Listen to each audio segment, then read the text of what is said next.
emerges as the contrary, as the reverse of communitas.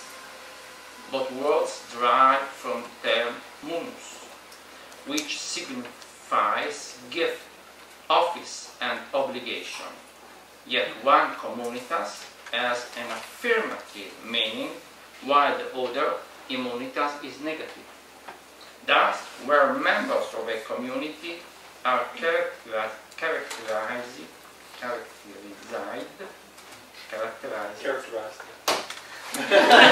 by this donated obligation, by this load of care with regard to the other, immunity implies an exemption or repeals such a condition of obligation.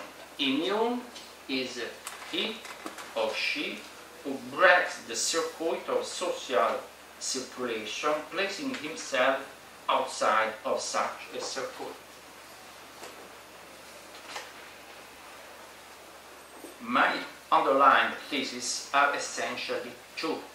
The first is that this immunitary dispositive, this demand of exemption and protection that originally concerned the medical and juridical fields, progressively extends to all sectors and language of our life, until the immunitary dispositive became the coagulating point, both real and symbolic, of contemporary experience. Certainly, every society has always expressed a demand for self-protection. Every collective asks a radical question about preserving life. Yet, my impression is that only today, with the end of modernity, such a demand becomes the rotating axis around which both the practices and the imaginary of entire civilization are constructed.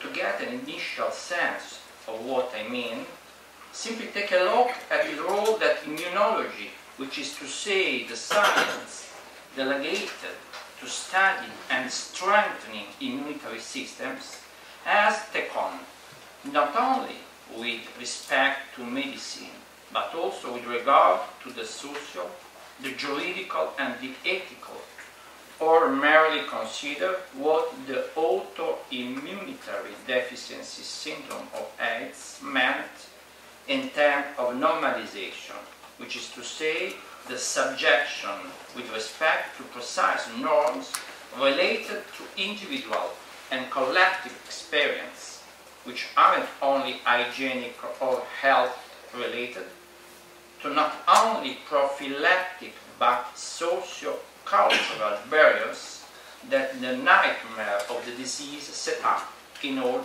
interrelations. If we move from the sphere of infectious disease to that of the social, of immigration, we have even more proof. The fact that the growing flux of immigration is seen, of course utterly mistaken, as one of the major dangers of our societies, shows us, as well from another side, the centrality that the immunitary question has taken on. Wherever new barriers and new checkpoints are set up, new lines of separation appear with respect to something threatening or that appears at a minimum to threaten our biological, social, and environmental identity. It is as if that fear which Elias Canetti singled out as the origin of our modernity in a perverse short circuit between touch, contact, and contagion has grown more acute.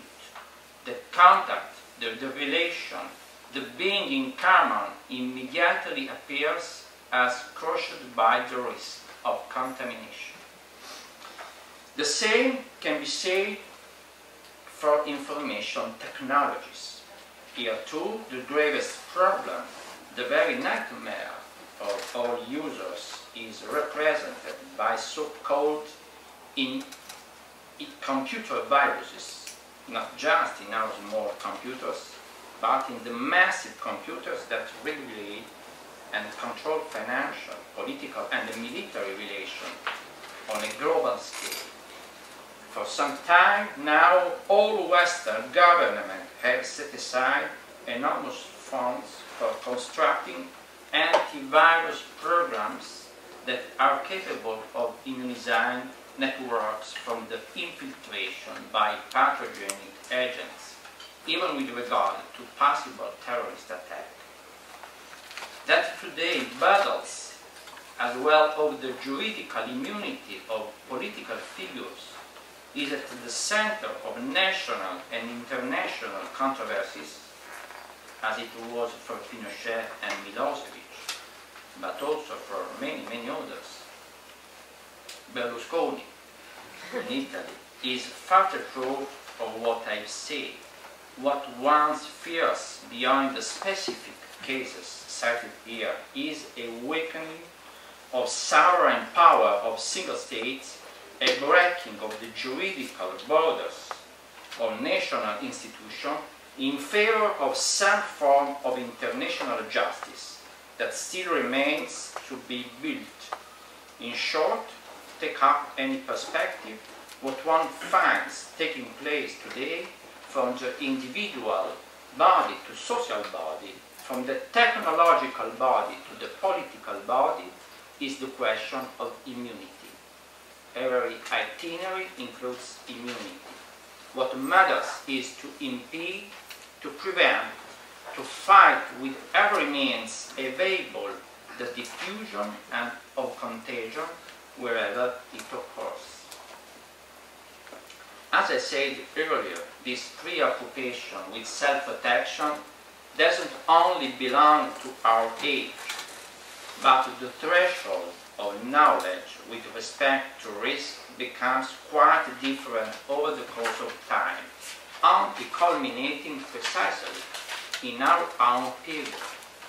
This is due to a series of concurrent causes not far removed from what is called globalization.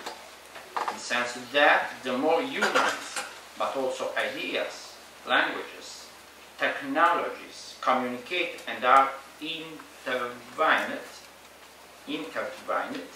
the more is generated a counter-thrust, a demand for a preventive immunization. The recent identification with more local ties and groups can be explained as a sort of immunity rejection of that global contamination that is globalization. The more the self tends to make itself global, which is to say, the harder the self tries to include what is located outside it, the more the self tries to interject every form of negativity, the more negativity is reproduced. It was the tearing down of the Berlin Wall, a wall both real and symbolic, that led to the construction of so many small walls until those walls had transformed and perverted the very idea of community into the form of a fortress under attack.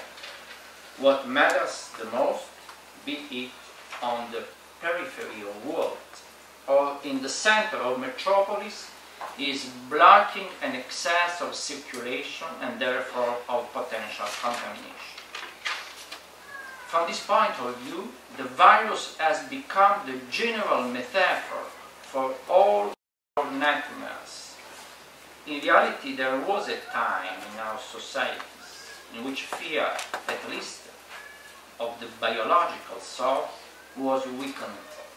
I am speaking of the 1950s and 1960s, when the optimistic idea spread that antibiotics could rid the world of a number of millennial diseases.